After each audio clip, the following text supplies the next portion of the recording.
Welcome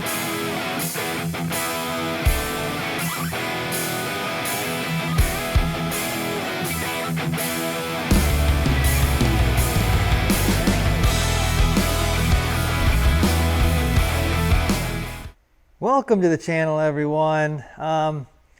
Few more updates on the 80 Silverado project and the chassis here. I did finally pick up some shocks for this thing, and I just went with some Rancho. These are the 5000 series.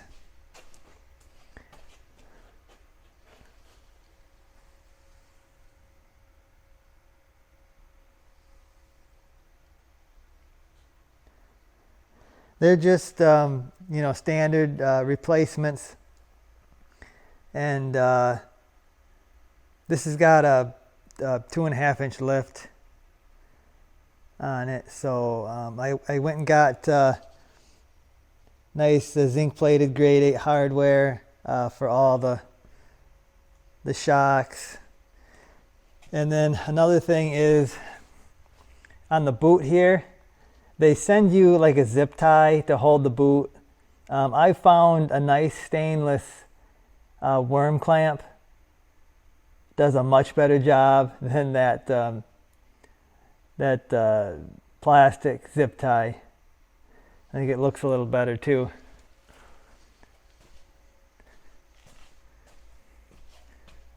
So yeah, that's all 4 corners. We've got new shocks. Now out back, I've got the same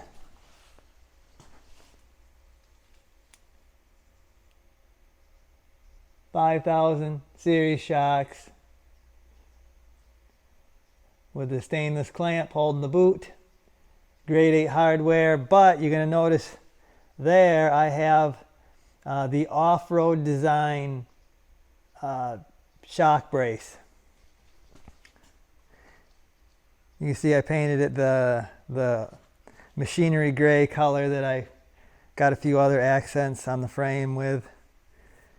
And basically what this brace does is it turns the shock mount from a single shear to a double shear mount.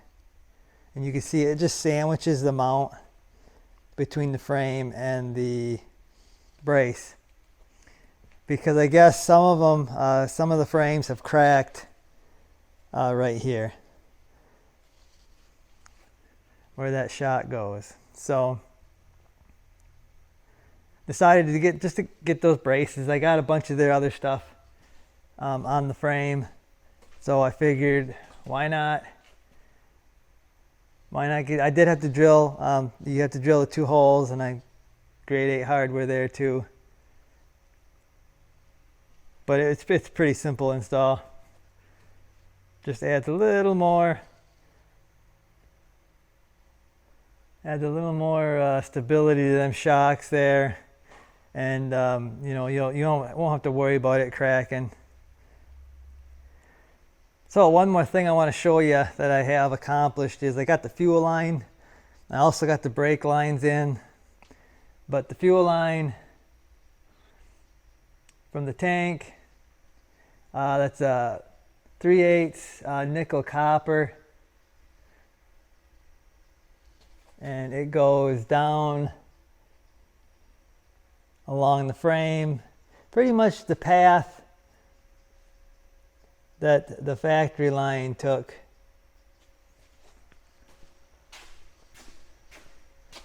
To the, hopefully that ain't too dark. It curls right there, hooks up to the fuel pump.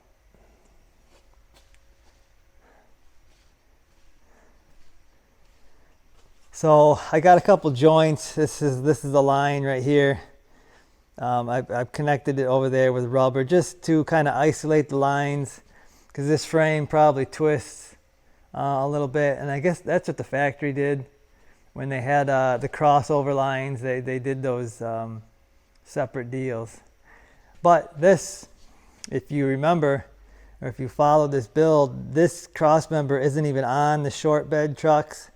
That's like a long bed cross member that I've got this line attached to. So if you got a short bed, you're not going to see that unless you add it like I did.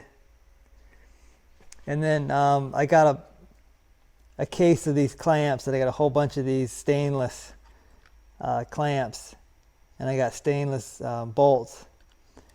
Every so often, holding the lines on. So there are factory spots. There are factory tapped holes where the factory lines were held in. And if I would have got a standard kit, you can buy the standard kits for the brake lines, and I think fuel lines too. I think they're just steel on the fuel line. I don't think you can get stainless, but anyway, you can get the factory lines, and I probably just would have done the factory clips. But since I'm doing it myself, I kind of just went the easiest routing. Now the brake lines, you can see I made, hopefully you can see that. Copper nickel line comes out of there, goes down there, goes across there. This is actually all one piece, and it goes down, and I got it stopped. It stopped right there because I'm not sure what I'm doing with my master cylinder. So that's where I stopped the line. I might bring all the lines up over here on the cab instead of because I don't have a proportioning valve on the front cross member like the factory one had, because I've got 4-wheel disc on this thing. So I'm going to have a different proportioning valve, and that may be right there next to the master cylinder. So that's where I've ended the line, and I'll have to make some that go up to the master cylinder. But for the most part, this frame is complete.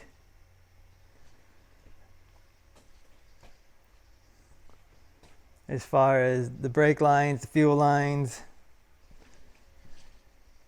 and everything. So once I get my transfer case installed, actually I got to remove that transmission because I did get a brand new TCI. I'll show you guys that probably in the next video.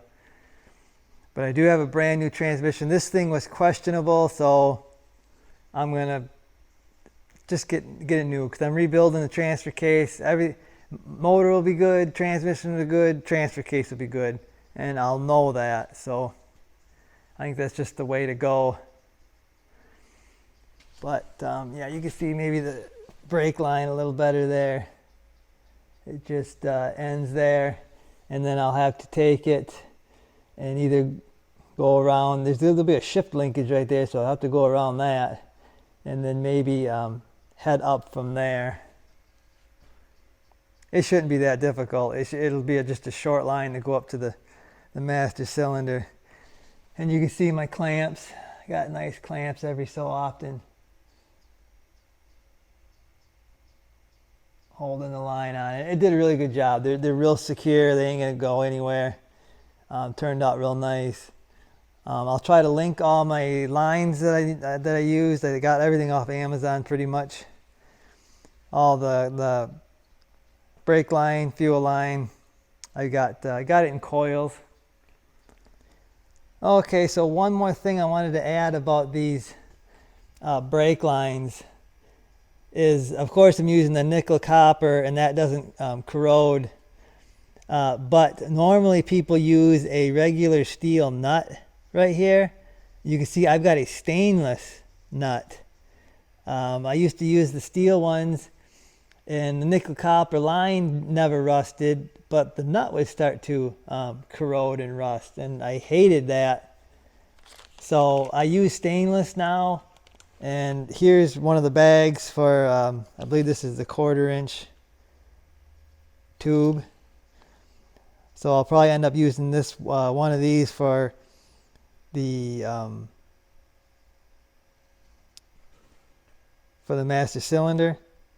But I'll link the ones that I used, because it's a much better option using the stainless nuts than steel nuts. I mean, why would you put something on there that can corrode? So here's a look at some of the, I use stainless button head bolts. These are the bolts that are holding the lines in. And you can see they're, I mean, the frame looks really nice. I've got this little button head. You actually don't hardly even notice them. So probably didn't have to go that detailed, but I really like it. So guys, there you go. I got shocks, brake lines, fuel lines on the rolling chassis here. So not a whole lot left before this chassis is really complete. So I'll try to get another update as soon as I can on some progress. Like I said, probably be the transmission. I'll show you that. Then maybe I'll do a transfer case build. Depends on if I got time or not, I guess. But that'll do it for this one, guys. I'll see you.